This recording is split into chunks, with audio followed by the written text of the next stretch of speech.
And I think it's great for the country to do this sort of thing so more people can be a part of showing their respects and giving a tribute to this man who truly deserves it.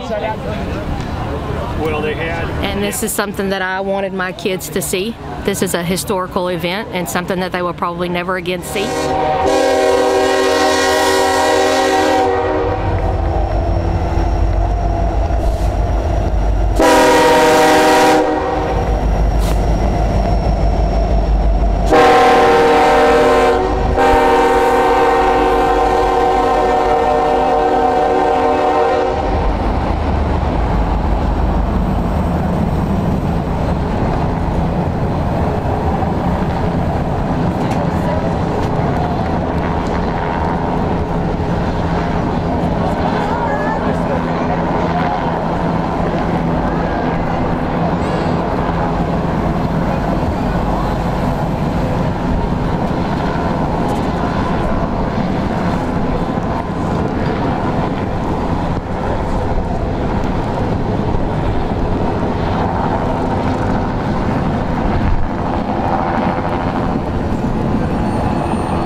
Means a lot to me.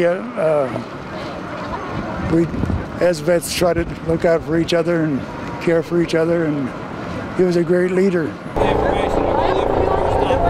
It's worth every penny, every minute, to say goodbye to such a great man and a great family. Well worth the time to be here, worth standing out in the cold and rain. It was actually a very moving experience for me to wave to the family as they went by and wave the American flag and just honor the man and the family.